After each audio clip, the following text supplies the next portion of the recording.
Hello, everybody. I'm Jeff Finkel, CEO of the ArcView Group, and welcome to our webinar. I think we named this one DEA licenses and the impact of rescheduling. Now, we've had a lot of inquiries about these licenses and the businesses that they enable. And this has been one of the practice areas in our consulting division for a while, so we decided to put this together to educate our audience of entrepreneurs. So Jason and Mark, who I'm going to pass this off to shortly, are going to walk you through an overview of these license types, the business opportunities that each enable, a review of the application process, and an overview of the impact of rescheduling. Now, before I begin, and I always like to do this on our webinars, for our new viewers, let me introduce you to the ArcView Group. So we began life in 2010 as an investor conference producer, producing over 50 investor conferences at which entrepreneurs could meet emerging cannabis companies. Now, in addition to that, we operate a venture fund called the ArcView Collective Fund, and we have a consulting arm that provides a variety of services, such as license applications, which is, one of the subjects for today. And that includes the process, SOPs, operating plans, and all that's required to get a license, business valuations, brand expansion plans, mentoring to social equity license holders, like things like teaching them important skills, how to communicate with investors, and ultimately how to raise money. We also produce a lot of webinars like these. We all want to keep learning, and there's so much to learn as this sector evolves and new states approve commercial cannabis programs. It's sort of ever ending. I think probably, I don't know, Carolyn, you probably know some 36,000 to 38,000. 55. Yeah, I've Yep. registered for ArcView webinars since 2020, since we started this. And I imagine by now we've produced somewhere between 85 and 90 webinars on a variety of subjects. So look, please feel free to go to our replay page, www.arcviewgroup. Carolyn, maybe you could put that in the chat, where we have a library of impactful webinars on many topics. You can replay them and you can see what they're all about. And of course, all of these are driven by industry thought leaders. So before I move on to the formal program, let me just take a moment to thank our strategic alliance partners. First, Millennial Strategies, a provider of government relations and advocacy services, certainly very important as our clients are trying to get municipal approval for the cannabis businesses. Cannabis Team for cannabis staffing and executive search. Arcstone Securities and Investments, capital advisory and fundraising services, and our data partner, Hoodie Analytics. We appreciate their support and we appreciate their place in this ecosystem and community. All right, let's get going. Let me introduce you to Jason Malcolm, Managing Principal of ArcView Consulting. Jason will then introduce Mark and begin the program. Jason, take it away. Thank you for the introduction, Jeff. Hello, everyone. Good afternoon. My name is Jason Malcolm. I am the principal of ArcView Consulting. ArcView Consulting is a fairly new entity under the ArcView Group, about 4 years old. We primarily focus on pre-revenue and post-revenue operations and brands to either help them get started through licensing. So we operate in every recreational and medicinal market, all the way through standing up their facilities and operations, such as retail, through an exit, possibly in a sale. So my primary focus is licensing as well as mergers and acquisitions. I've been working with Mark Crozer, who's on the line today, for a little over a year on DEA licensing, which take a much different shape at the federal level than the state level, which is something we're going to get involved in and speak about today at a deeper level. So Mark Crozer, if you could come on video, I'd like for you to introduce yourself to the group and we get started. Thanks, Jason. So I'm Mark Crozier, so I'm CEO of Veterans Pharmaceutical. This is my third pharmaceutical company. So I've been in the pharma business since 2017 with cannabinoids, psychedelics, and all that, everywhere from the manufacturing to the import, export, all phases of the licenses. So Prior to that, 40 years law enforcement, retired federal chief of police, and Army retired. Great. Thank you for that. And just to be clear, so you operate all of these licenses today, and you're very familiar Yes. with the ins and outs of the licenses, which we're going to go over some of the challenges as well as the avenues of revenue that you could take for each one of these licenses. Yes, I've had in all series, I've had the first licenses in all series. Great, great. So let's just dive into what actually a DEA license is and how it differs from the state. So if you could just provide us an overview of what licenses are available to those who will want to apply for one, that would be a fantastic start. Sure. So there is a bulk manufacturing license. There's a analytical lab R&D license. There's an import license, an export license, and a wholesale license. So those are the main function licenses.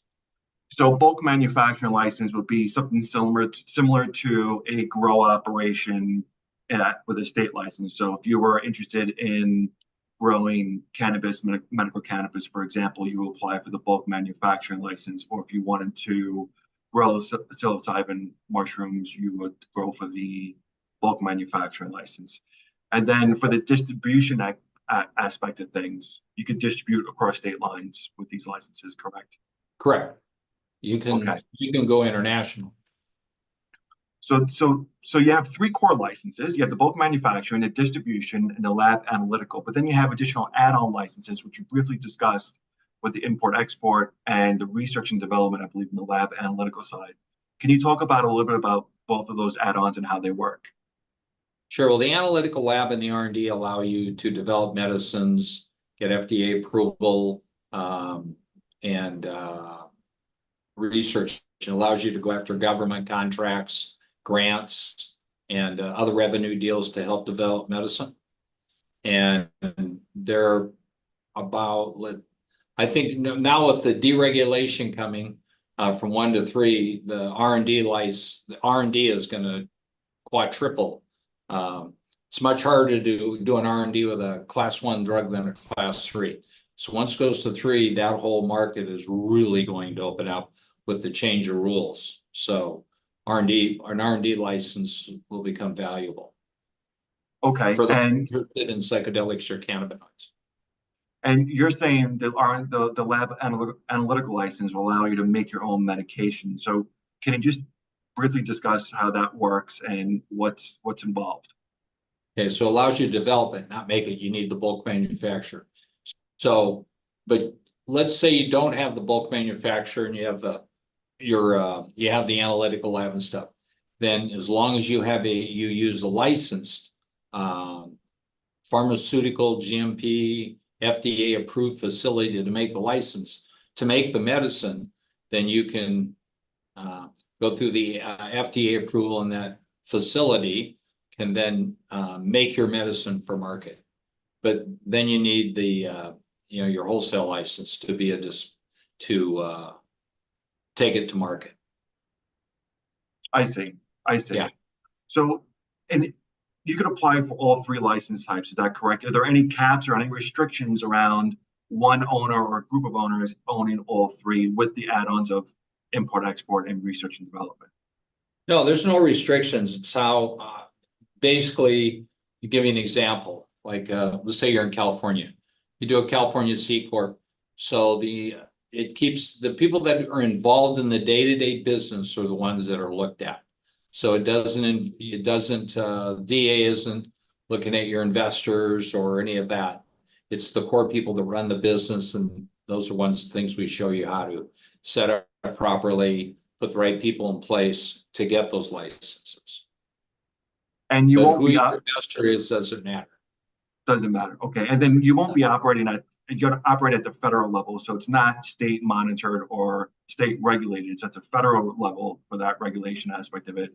So you're not a green business per se. Can you kind of walk through how that's different from the state business and how you're set up from an infrastructure perspective, meaning the pharmaceutical aspect of things? Okay, well, you're the same as Johnson & Johnson. So you're a regular pharmaceutical company. So you don't have the 288 on your tax deal. Everything's a write-off, legal write-off. So you don't have any of those bars. We aren't, state lines don't mean anything to us. You can operate in any, you can sell and do business with anybody with a DEA license. So an example on the international set, let's say you have a client in the UK. Well, the UK license is a federal license. So it's like Canada. Every other country is what they call a federal license because they don't have like state licenses back here. So you can do business with those, supply biotechnical ingredients, we call it, or end product to them. And this is used not direct to consumer, but it's used to distribute to pharmaceutical companies or for universities or research labs that want to do further studies on the schedules 1 through 5. Correct. Hospitals, clinics, pharmacies, all those things. Okay. So anybody with a DEA license. Got it. And we're kind of going into, you know, the rescheduling benefits later in the conversation, but just to kind of switch gears a little bit to what are some of the revenue opportunities you have with these licenses today? What are you looking at in terms of revenue paths, and what are you chasing after in your day-to-day business? Yeah, well, in October, we know there's about $100 million in government contracts coming out on cannabis for research to fulfill. So we're going to be bidding those contracts. There's about, in psilocybin alone, probably around $25–30 million in contracts coming out. So that's the advantage of having the analytical license and things. You can bid those contracts to do. And here's the great thing about those.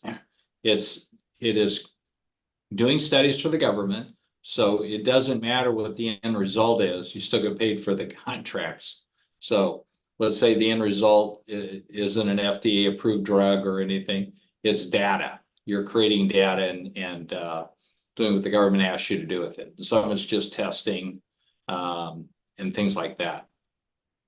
So you basically go onto a government website that you have a government ID that you could click on what opportunities you're interested in and fit your business model, and then you could send a proposal to that link to apply for that contract. Is that correct? Yes. Okay, great. And what is some of the eligibility criteria that is required for somebody that wants to operate? Do you have to be a pharmacist, for example? Do you have to have a science background? Do you have to be a business owner of some sort? Like, do you have to have, you have to show profitable business from your past experience? What is, if you could walk us through, what does it mean to be a business owner? What are some of the criteria that you have to follow? Or meet? Sure. Okay, so to get a DEA license, you've got to show you have experience handling controlled substances. We help people with that. So you have to have a pharmacist on staff. It doesn't have to be there. It's just an on-staff position. And then someone with a science background, again, just on staff, doesn't have to be there. Because you have to prove that you have the ability to handle controlled substances correctly, do the 22 forms, the 41 forms. There's forms you have to do, stuff we teach everybody how to do. And it's how you handle drugs and how you ship and receive. Okay, and if that, in that case, is there any legal or financial prerequisites they need to meet on top of that as well? Well, you got to be a real company, and you've got to. Here's a lot of things people don't understand. When you do this, first thing we do is make a pharmaceutical company. You got to become a pharmaceutical company. Once we get your pharmaceutical license, called a state wholesale license, then we can apply for a DEA. You put you on the DEA register to handle controlled substances. So you've got to have a minimal staff from day one, a location. So you have to have a minimal staff, and they got to come to work every day. So you go through a period of time, 5–6 months, where people are just looking at each other. But if you're smart, you're developing, we call MOUs. You're finding sources where you're going to source your material from, and then looking for customers that'll buy it once you're licensed with MOUs. So that when you get state pharmaceutical license, we've got to stack MOUs to show DEA that you've got correct sourcing and you have customers. So you have a need. So the government won't give you the license unless you can show there's a need. So we get all, that's part of what we do is help them get all the MOUs, teach them all this. So when we do the DEA application, it shows a need. So it works very similar to a state where you do need to have a location during your application process so they could Right. validate that you're a real business. And when you say a limited staff, it's just part-time individuals to show that you are ramping yourself up to be that legitimate DEA business that can Right. handle all of the inflow of demand once you receive the DEA inspection, as well as your pharmaceutical license that you're going for in whatever state that is relevant to you. Yes, correct. Because DEA will come door knocking just to see if you're a real business. And if they walk in and you don't have any employees, it's over. Right. You got to Like show, yeah. surprise inspections. Yes, you got Yeah. to. You got to be there and show that you're actively in the business. You're pursuing an end result. Understood. Understood.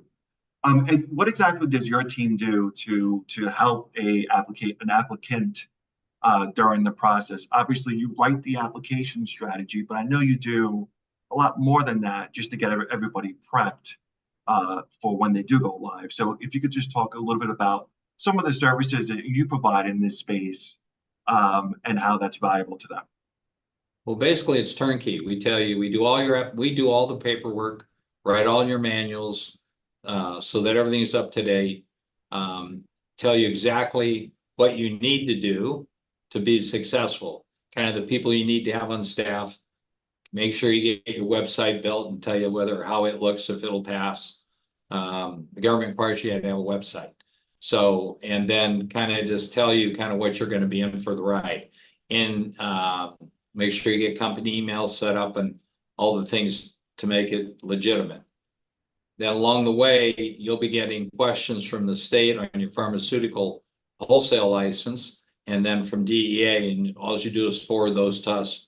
We craft all your answers, send them back, then you send it on your email. So we do all the grunt work. So you must have, so you obviously you own the licenses, so you know the process inside and out. You know the people that you need to speak with. You know what they're looking for in the application itself, and obviously you operate them, so you know how to sustain the operations moving forward. What have you seen some of the pitfalls and challenges during that waiting period of when you apply for the pharmaceutical license or you apply for the license itself, and then you're just waiting for the DEA to come in and inspect you? What are some of the challenges, some of the pitfalls that you've seen along the way that you could share with us today? Well, I don't look at them as pitfalls because I understood from the beginning when I did it, the process. So, you're going to spend a half a year, I call banging your head against the wall. But if you're using that time to set up MOUs, develop sources, and actually get ahead of it, so when you get the license, you can start selling the day you get the license. So you take that period of time. Now, some states, the pharmaceutical license is pretty quick. So, you're not out there for 6 months. If you're in California, you're out here 6 months. So depending on the state, how fast that license comes so we can do the DEA application. And you gotta have a minimal staff, and they gotta be there 9 to 5. Because at any time the state or DEA will walk in the office, see if it's real, and if there's no one there, it's like goodbye. I mean, you gotta we'll have to start over. So they won't issue the license. Right, right, makes sense. Yes. The DEA is busy, I would imagine, at this point, given the whole rescheduling process. Have you, again, did you want to say something? Sorry. Yeah, well, they've had over 7,000 inquiries already. So it's been a very in-demand, popular type of license to go after. And that's really mainly due to the rescheduling. That's kind of where we wanted to go to next. But any challenges that you've seen and worked with the DEA that you can share with us in this call, in terms of just the inspection process or anything that will be valuable to some of the listeners in today's webinar? Well, if everybody listened to us, the inspections go pretty smooth. But you got to listen to us. So you have to, we prep you the day before, so say what you're supposed to say and don't say what you're not supposed to say. And kind of get you in, and during that, the other thing too is during the few months while you're going through the licensing process, you got to read your manuals. I mean, you actually have to know what we write because they're going to ask you about them and because they read them, and you got to be able to answer the questions or they'll know, like, especially now with the deregulation, it's going to be tough. So they're going to, they have this green policy. So we got to keep the green out of the business. If you're in the state business and you're not going to get a federal license. So we've got to show it as a separate standalone company that's not affiliated with state in any way. Understood. And that kind of just leads us into the whole rescheduling aspect. So these licenses have been around since what, 2018, 19? They've been 16. available? 16. Okay. So Congress passed Only a bill been with 7 issued. 7 issues. So Congress passed a bill saying they're allowing 28 these 26. licenses, 26 of these licenses to be granted to whoever wants to operate them Right. at a public level. So now that and there was a business model before reschedule, right? So you were able to source from DEA bulk manufacturers, or you're able to source from other federally legal countries to supply research or universities for any type of trials they want to go through with any schedule through 1 through 5 drug. But now that the rescheduling has happened, how does that change the whole face of these licenses going forward? Well, it actually doesn't change. It's still a controlled substance. The only difference between a 1 and a 3 is 1 is considered the highest level, highly addictive. So it takes cannabis from a highly addictive and puts it down equal with a Tylenol 3. Still a controlled substance. So DEA still controls the market. Now, a couple of good things that have happened. So 2 weeks ago, the insurance companies have agreed now that they'll pay for it. So if it's bought at a pharmacy or a clinic, the insurance companies will cover it. And doctors can write prescriptions now when it goes to 3. They weren't allowed to at a 1. So that's why real doctors couldn't really sign on a real prescription pad, like, oh yeah, go do this, because they couldn't do it on a state level. Right, at the state level, it was all medical cards. It wasn't prescriptions, right? So the states allowed doctors that went through medical school, but they weren't practicing doctors. They didn't have a DEA number. So yeah, and those guys were the ones writing prescriptions because they weren't really on a prescription pad, a DEA prescription pad. So post rescheduling, Walgreens, CVS's of the world, the pharmacies that are out there today you're saying they're going to be sourcing medical cannabis and providing that medical cannabis underneath an insurance provider if the patient has an insurance provider, and someone could come into your local pharmacy, pick up the medical cannabis, show their insurance card, and then leave with a subsidized cost of the medical cannabis from that pharmacy itself. That's what you're saying. Right. A little more difficult than that, but that's the theory. That's the theory. Everything is going to have to be, here's the other thing, you federal. FDA is going to have to sign off on the product you're selling. So there's several ways to do that with, one is a developed where you own the IP and the patent. The second is a generic form. And the third is homeopathic. So those are the 3 avenues to approach. Homeopathy is the fastest. Doesn't require all this stuff. But still, you have to submit to DEA all the things for what they call an unauthorized drug. But it still needs a prescription. All this stuff is still going to need a prescription, even on the deregulation. Isn't like you can go, hey, I want to go get a joint. I'm going to go to the pharmacy and get it. And that's still not going to happen. I think that I call that rolled products. I think at some point FDA may allow us and pharmacies to carry that, but everything right now is going to be pill and gel cap or cream form. So because they call it edible or it's consumed. So when you get into medicine, nothing can be on the shelf unless it's FDA approved. goes through the system. But we know the system. People will get a little say, oh, that costs millions of dollars. There are ways to get things through in generic or homeopathic that we know the easy shortcut. It's not very expensive to do. So we've got 4 medicines right now in Q&A that we'll have on shelves in about 90 days in pharmacies.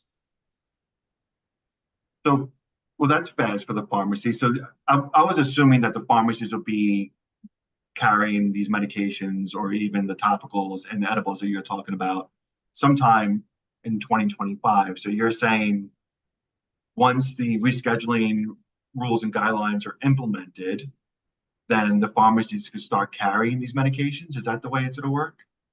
Well, no, we can now how we're licensed. I can actually put them there. So this year we've been going through the process of medicine development. So the only thing I can't do yet are what they call OTC, over the counter.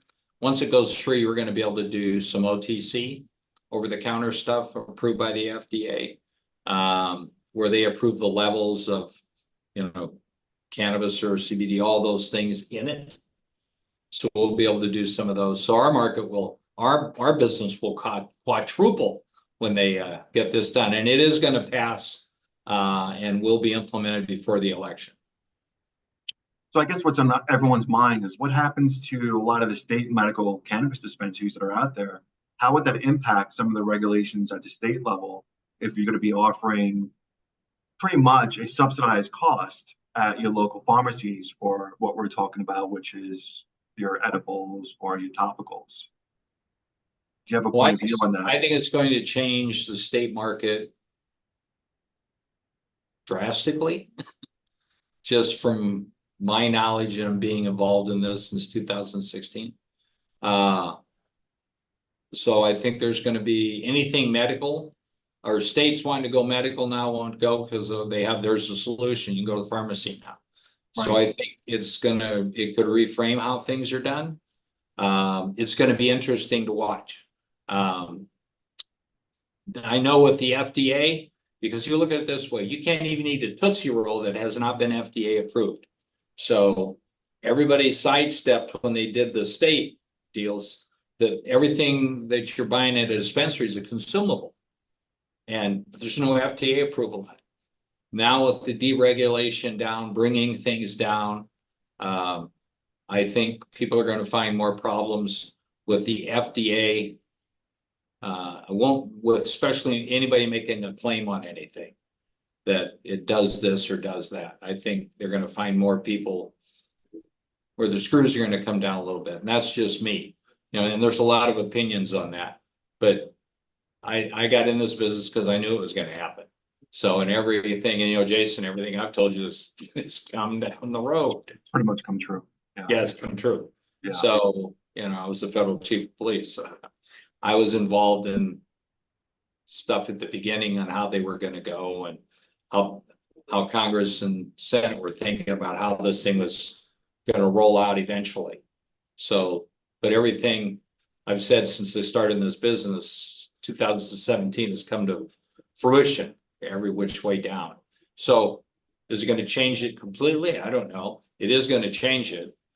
The state, if you're going to buy for medical use, why don't you go to your pharmacy and let your insurance company pay for it? I mean, it's kind of like, and it's FDA approved, authorized. So from my experience operating at the state level, when we apply for our clients state licenses, either for recreational or medical, depending on the state, they could take anywhere between 3 months to some of the newer states, closer to a year. I think in New Jersey, we waited 10 months for our first retail license, and we submitted that the day after the application window opened. It was about a 10-month wait. Now you're saying everything has to be FDA approved. So anytime the big brother steps in and federal government steps in, right. I always fear the wait times. So what do you anticipate that wait time being at the federal level? Is it going to be much different than the state? And will they, I guess, do you think they'll become more efficient over time, and that program will evolve so that it benefits some of the operators?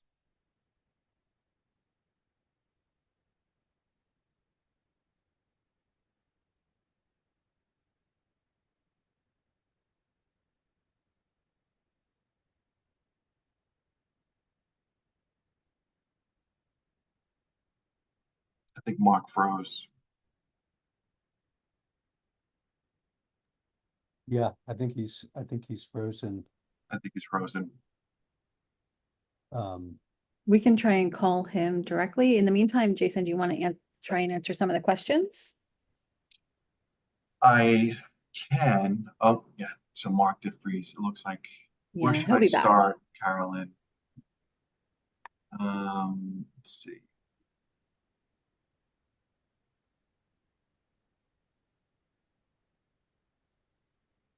What about the one about states license operators expected to do in response to DEA licenses? Yeah. So I want to start with um.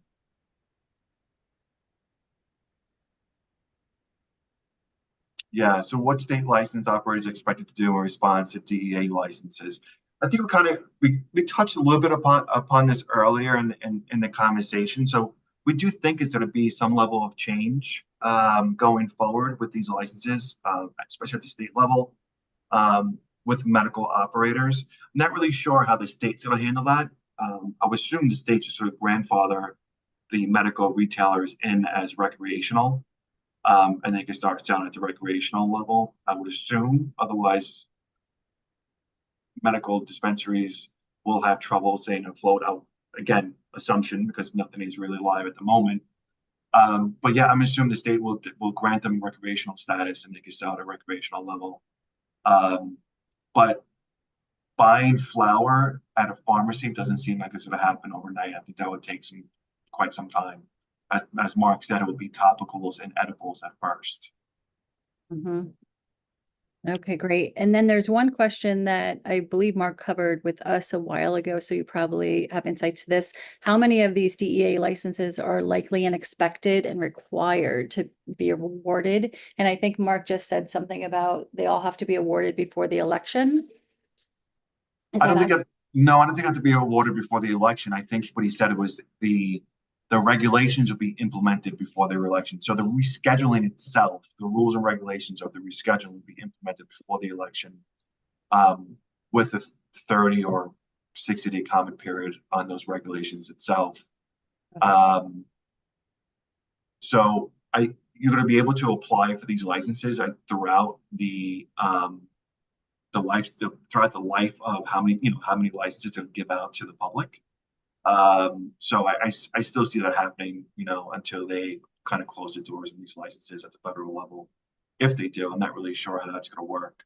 It is difficult getting these licenses. Not everyone can get them.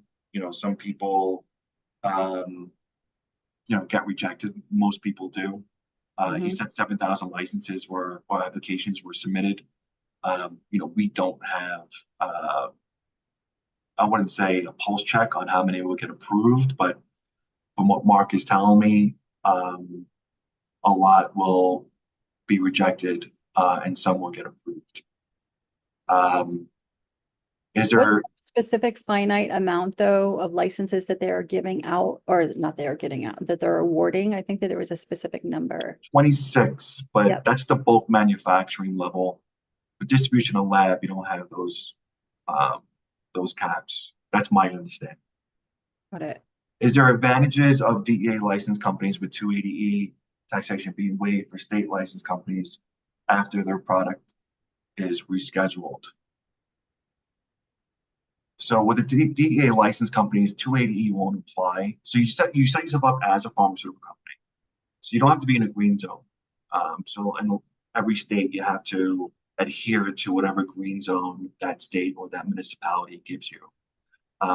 With these licenses, that's not the case. You could set up an office in an industrial municipality or a non-industrial municipality. It's either one. 280 doesn't apply, so a lot of these normal business expenses will be, you can submit them at the end of the year for some level of, relief. So it's not going to operate the same way. And in terms of the states with the 280, a lot of these states have found loopholes around 280 so far, New Jersey being one of them, where I reside. But once the rescheduling hits, 280 potentially goes away, but I'm sure it'll be replaced with something else. The federal government's not going to say no to tax dollars and forgive everyone for it. I'm sure there'll be another tax somewhere. Okay, Uh, great. And by the way, Mark's internet crashed, so Excellent. he's going to be coming back on. Um, We can go through a couple more and then we can also bring Jeff back on in case he has some additional insights. But we have a number of other questions in the Q&A section. For example, what are some labeling changes you see coming specifically regarding listing ingredients, terpenes, claims of symptomatic treatment? Some of these, of course, Mark will know better, but Mark, that is a Mark question. Yeah. Yeah. So Mark works with a team of people, specifically a lawyer that does a lot of these interpretation of regulations. So Mark and his team would be more suited for that conversation. And look, and the way this works between Mark, myself, and his team is, if you're interested, just email me and then I'll set up a call with you, get to know you, see where your interests lie, and then I will brief Mark and we'll set up a call together. And then Mark could really just dive into all the logistics, what it takes, financially to stand up the business because, it is a business at the end of the day. So there is some capital that's required, and we could run through all of those type of expenses leading up to your opening date. great. And we could also, if Mark isn't able to reestablish his internet connection, we can have him answer these questions after the fact as well. Yeah, and please reach out to me with these questions directly, and I could always, be the liaison between you and Mark and getting some of these answers. But obviously, I love to, meet somebody on Zoom or over the phone. It's a little more personal. So if you are, if you're interested, just please ping me. And it looks like Mark is having a lot of trouble getting back on. So he apologizes. Okay, well, we have all the questions. There's a lot of really great questions and they're probably more specific to Mark. So why don't we take those offline and we could address them with the, when we have the replay and Mark can address them that way via email. In the meantime, we can have Jeff Finkel from ArcView rejoin you and maybe wrap it up a little early today. All right, the webinar gods were not in our favor, No, It's too hot. but I certainly want to thank you, Jason, and Mark in absentia for the education. And to Carolyn's point, for those of you who have questions, certainly the ones that you've articulated in the chat and the Q&A, we will get addressed and sent out to the list of registrants that are on today. But if you do have further questions that haven't been addressed yet or asked in the chat group, please reach out to Jason. Carolyn, maybe you could put Jason's email address in the chat and he will be happy to address it. And then again, let me just once again thank our strategic alliance partners who make these webinars possible. So we thank you again for all you do for us and also you, our viewers, for your time and attention. We, webinars can't be one-sided, so we always want a good audience. I'd also like to acknowledge and thank Guillermo on the back end and Carolyn. Thank you, Carolyn, for jumping in and managing the Q&A and doing what you do. And yes, I was going to ask Guillermo to put up our poll. Please take a minute to go through these questions. This will help inform us to understand things that you'd like to hear from us and so that we can execute that in going forward webinars. So please fill that out. We're going to actually keep that on for a few minutes after I'm done speaking. Now, this replay will be added to our library of programs on the website. It'll probably be up sometime next week. So look for that. And also please stay tuned for upcoming live and digital programming. And our schedule will be sending that out to everybody. But again, sorry that this got truncated due to technical difficulties, but hopefully you got something good out of this. And again, I think we can bring the answers to your questions that weren't able to be answered today. So I guess that does it. Enjoy the rest of your day and thank you for being with us.